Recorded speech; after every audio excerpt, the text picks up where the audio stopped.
guys, so today I wanted to do a review of another foundation. The only reason why I've been doing so many foundation reviews is because I want to make sure I have all my bases covered. So I feel like I've given you guys a medium to full coverage foundation that I really recommend and a sheer to medium coverage foundation. So I wanted to find a foundation that was very full coverage so that somebody who might have a lot of problem areas would be able to find some kind of foundation that would be really good for their skin.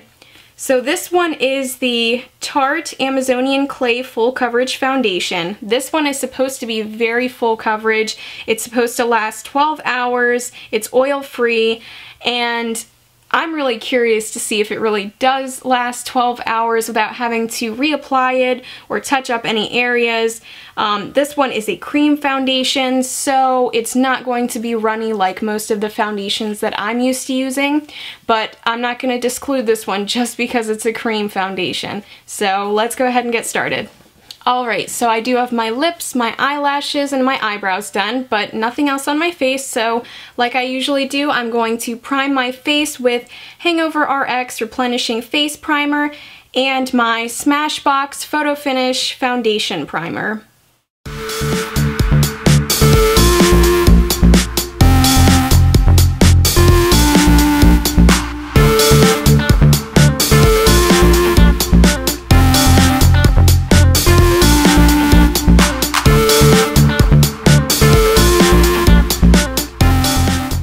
Alright, so now the foundation application. Of course, as I usually do, I'm going to apply with a brush on one side and with a damp beauty blender on the other side.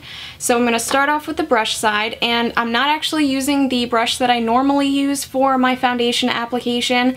I am using the Tarte, this one's the brush that they recommend to use with the Amazonian Clay foundation, so I just ordered this as like a package deal, so I bought the foundation and I got this with it. I'm just going to use this. This is, once again, my first time using this, so I'm not sure how it's going to apply, if I'm going to like it better, but let's get started. So I'm going to spray my MAC Fix Plus on the head of the brush, as I usually do with any brush.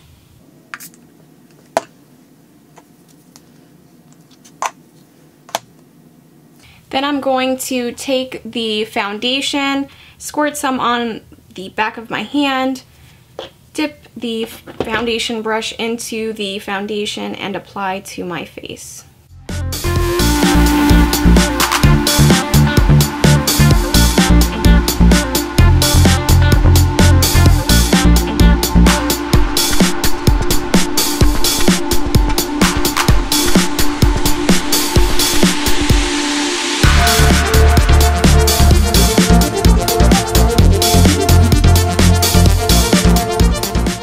Okay, so I have half of my face done, and I feel like the application was really easy using this brush.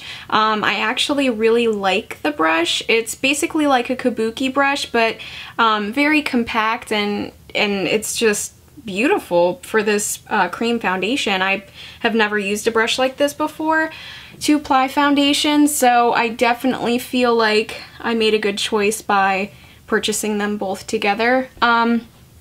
But as far as the application and consistency on my face, I really like this foundation. It's definitely full coverage, but I feel like it's buildable full coverage.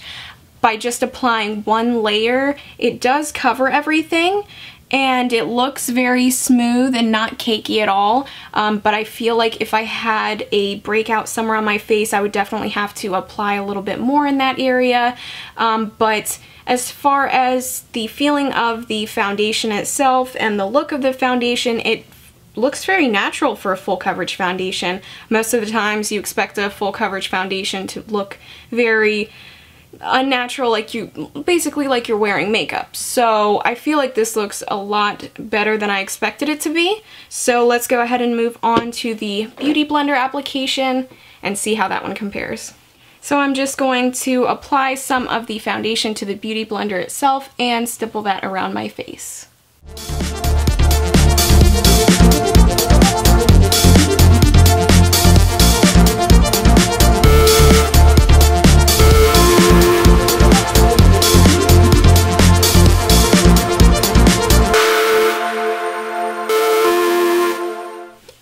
so now that I've applied with the Beauty Blender on the other side, I basically cannot really tell a difference between the two sides from the application of the foundation. I think that it looks flawless on both sides, so I honestly cannot say which one I prefer to apply with, and I feel like I use just as much product on this side as I did on the other side, so I have to say it's up to you whether you want to get this brush or not. If you decide to buy the foundation, you could use the brush or Beauty Blender. Both ones look very flawless. The application is absolutely amazing and the coverage is perfect. So I guess we'll put the 12-hour test to the limit and see how long this foundation will last without having to retouch it or do anything with it. So I will get back with you guys later and let you know how this held up and see if it lives up to its reputation. Hey guys, so I'm back after 12 hours of wearing this baby, and I have to say I loved everything about it except for the fact that it did start to settle into my fine lines as time progressed. I'd have to say I didn't notice it settling in until I want to say about 4 hours into the first application of the foundation, but it definitely does not hold up as well as the other foundations I reviewed as far as stability on your face. It definitely does move around more than the other ones I used, and I still did use my Urban Decay All-Nighter Setting Spray, so usually that holds foundation into place, but with this one it just did not hold the way I thought it would. I definitely would recommend this foundation to anyone who has oily to combination skin, maybe just oily skin actually, because I don't even know how combination skin would go with this, but I know this is not really a foundation for dry girls because my skin, I mean, it's so matte to the point where I feel like no matter how much moisturizer I put on, it was just like, it just sucked all the moisture out of my face. Like, I don't know how to explain it, but I feel like it's a good foundation, just not the right one for me. So I got mine in light to medium honey, but like I said, really good foundation, just not for me. But thank you guys so much for watching my video. I hope you enjoyed it, and if you have any questions, feel free to comment down below. Thanks guys. Bye.